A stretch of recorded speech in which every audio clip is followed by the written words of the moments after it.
जोहार झारखंड वासियों, मैं हूं आकाशदीप कुमार और आप देख रहे हैं झारखंड सर्कल। अगर आप झारखंड से हैं और झारखंड से जुड़ी हुई खबरें या पोस्ट देखना पसंद करते हैं तो झारखंड सर्कल को अभी सब्सक्राइब कर लें। अब आइए देखते हैं झारखंड से आज की बड़ी खबरें। 12 और 16 मई को फिर झारखंड आ रहे हैं प्रधानमंत्री मोदी। प्रधानमंत्री मोदी 12 मई को फिर से झारखंड के दौरे पर आ रहे हैं। पीएम मोदी 12 मई को चतरा और फिर 16 मई को गिरिडीह संसदीय सीट पर जनसभा को संबोधित करेंगे। पीएम मोदी चतरा में कालीचरण सिंह और गिरिडीह में एनडीए प्रत्याशी चंद्र प्रकाश चौधरी और कोडरमा से प्रत्याशी अन्नपूर्णा देवी के पक्ष में वोट की अपील करेंगे। इससे पहले 3 मई को प्रधानमंत्री मोदी ने चाईबासा में सिंहभूम संसदीय सीट से प्रत्याशी गीता कोड़ा और खूंटी लोकसभा सीट से अर्जुन मुंडा के पक्ष में जनसभा को संबोधित किया था।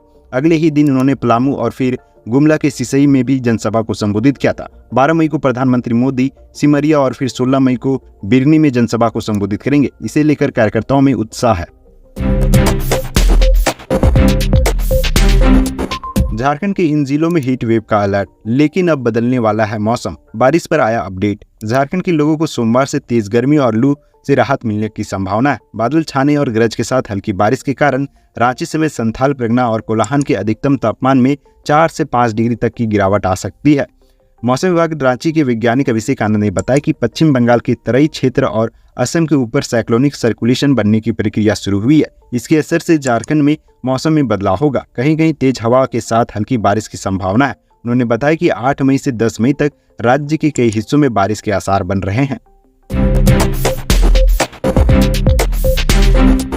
ईडी ने मोबाइल से डेटा निकाला। बड़कागांव विधायक अंबा प्रसाद से फिर होगी पूछताछ। बड़कागांव विधायक अंबा प्रसाद से प्रवर्तन निदेशालय एक बार फिर पूछताछ करेगा। ईडी ने उनके मोबाइल व छापेमारी में मिले दस्तावेज का डिटेल जुटा लिया है। अब उन्हें एक बार फिर जल्द ही समन जारी कर पूछताछ के लिए ईडी कार्यालय बुलाया जाएगा। ईडी इसकी तैयारी कर रहा है ताकि उनके मोबाइल व अन्य दस्तावेजों से मिले इनपुट पर सवाल जवाब किया जा सके। जांच एजेंसी ने 12 मार्च को अंबा प्रसाद व उनके करीबियों के हजारीबाग और रांची स्थित आवास पर छापेमारी की थी, जिसमें ईडी को उनके हजारीबाग स्थित आवास से जमीन से जुड़े कई दस्तावेज मिले थे।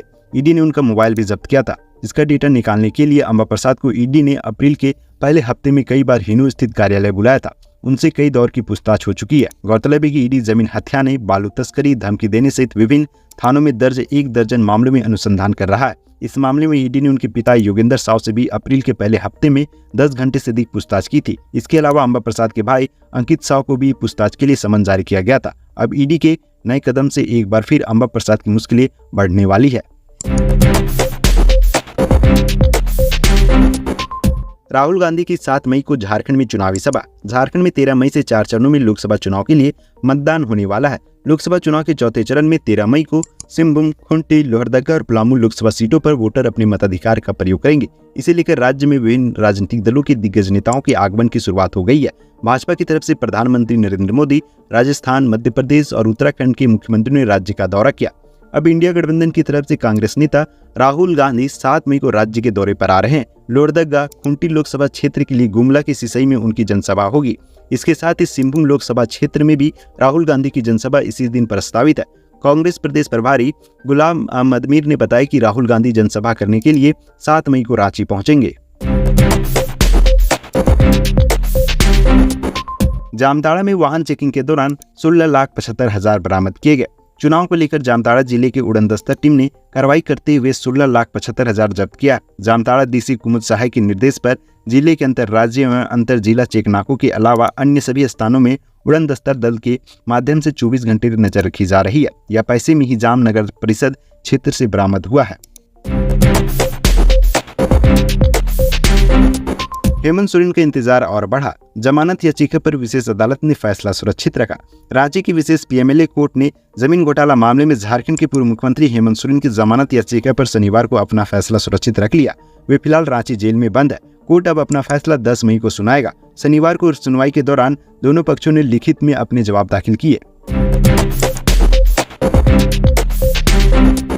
सीएम चंपई सोरेन ने बीजेपी से पूछा, झारखंड में घुसपैठिए आते कहां से, सीमा को सील क्यों नहीं करते। सीएम चंपई सोरेन ने रविवार को कहा कि बीजेपी के नेता आरोप लगाते हैं कि झारखंड में घुसपैठिए आकर यहां की डेमोग्राफी बदल रहे हैं। पूछा, आखिर ये घुसपैठिए आते कहां से। अंतर्राष्ट्रीय बॉर्डर पर चौकीदारी का जिम्मा झारखंड सरकार को कब मिला। राजनीति करने की जगह उस सीमा को सील क्यों नहीं किया जाता। यह गलती किसकी है। झारखंड में राशन कार्ड तक आधार कार्ड की संख्या के बिना नहीं बनते। जब आधार कार्ड बनाने वाली एजेंसी केंद्र सरकार के अधीन काम करती है तो नागरिकता देना भी केंद्र के अधिकार क्षेत्र आता है। तो फिर इस प्रक्रिया में होने वाली गड़बड़ी के लिए कौन जिम्मेदार है? कल्पना मुर्मू सोरेन ने कहा, भाजपा नहीं चाहती झारखंड का विकास हो। झामुमो प्रत्याशी कल्पना सोरेन ने गांडे उपचुनाव में पूरी ताकत झोंक दी है। भीषण गर्मी में चुनाव प्रचार में लगी हुई है। रविवार को कड़ी धूप में ही कल्पना सोरेन ने पंचबा और गांडे के आधा दर्जन गांवों का दौरा किया। इस दौरान कल्पना सोरेन के साथ राज्यसभा सांसद सरफराज अहमद थे। कल्पना सोरेन ने रविवार को इलाके के भ्रमण की शुरुआत पिंडा तांड से की। इसके बाद कल्पना सोरेन ने मनिया मांडी, जगमन पहाड़ी, पनैडी के साथ करीब 1 दर्जन गांवों का दौरा किया। ग्रामीणों से मिलने के क्रम में कल्पना सोरेन ने पति हेमंत सोरेन की गिरफ्तारी की चर्चा की और कहा कि हेमंत सोरेन को भाजपा ने साजिश रचकर जेल भेजा। इस दौरान कल्पना सोरेन की स्वागत भी जमकर हुआ। महिलाएं उनके साथ फोटो खिंचवाने के लिए व्याकुल दिखी। रामगढ़ में युवती के साथ नाबालिग लड़के ने किया दुष्कर्म, दूसरे लड़कों ने वीडियो बनाकर वायरल किया। रामगढ़ जिले में एक युवती से दुष्कर्म करने का मामला सामने आया है। बताया जा रहा है कि दुष्कर्म के बाद वीडियो बनाकर उसे वायरल कर दिया गया। आरोप है कि रामगढ़ थाना क्षेत्र के 4 नाबालिग लड़कों ने एक युवती के साथ दुष्कर्म की घटना को अंजाम दिया। पीड़िता के मुताबिक एक नाबालिग लड़के ने युवती का दुष्कर्म किया और बाकी लड़कों ने वीडियो बना लिया और उसे वायरल कर दिया। पुलिस ने चारों नाबालिग आरोपी को गिरफ्तार कर लिया है।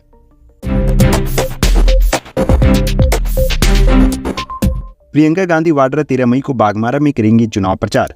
कांग्रेस के स्टार प्रचारक प्रियंका गांधी वाड्रा 13 मई को झारखंड के धनबाद जिले के बाघमारा पहुंचेंगी। वहां इंडिया गठबंधन के उम्मीदवारों के पक्ष में माथा बांध में चुनावी सभा को संबोधित करेंगी। उनके साथ कांग्रेस, झामुमो, राजद व अन्य सहयोगी दलों के नेता मंच साझा करेंगे।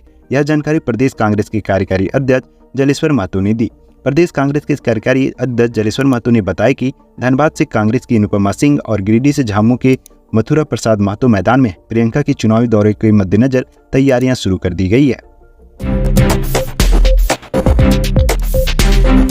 आदिवासी विकास परिषद ने कहा, 5वीं सूची के बावजूद घट रही है आदिवासियों की आबादी। अखिल भारतीय आदिवासी विकास परिषद की आरआई बिल्डिंग कचहरी चौक स्थित कार्यालय में रविवार को एक बैठक हुई। बैठक की अध्यक्षता जादव उरांव ने की। इस बैठक में आदिवासियों के रहन सहन एवं रूढ़िवादी बिंदु पर विचार विमर्श किया गया। परिषद के महासचिव जादव उरांव ने कहा कि छोटा नागपुर काश्तकारी अधिनियम 1908, 5वीं सूची 1950 एवं पेशा कानून 1996 के अंतर्गत कानून व्यवस्था के रहते हुए आज आदिवासी समाज असुरक्षित महसूस कर रहा है।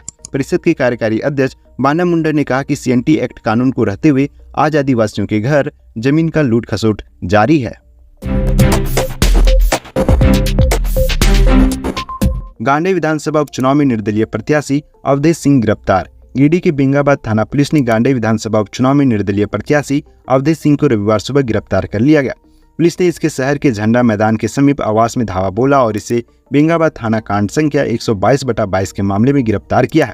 हालांकि आरोपित अवधेश सिंह इस दौरान पुलिस को चकमा देकर फरार होने के प्रयास में था, लेकिन 3 थानों की पुलिस ने इस आरोपित को फरार होने का मौका नहीं दिया और इसे इसके घर में दबोचने में सफल रही। फिलहाल आरोपित निर्दलीय प्रत्याशी अवधेश सिंह को गिरफ्तार कर पुलिस बेंगाबाद थाना ले गई। झारखंड राज्य से आज की प्रमुख खबरें यहीं तक। इस वीडियो के बारे में कोई सजेशन या राय है तो हमें कमेंट के माध्यम से अवगत कराएं। बाकी बात आप अपना और अपने परिवार का ख्याल रखें। जोहार, जय हिंद, जय झारखंड।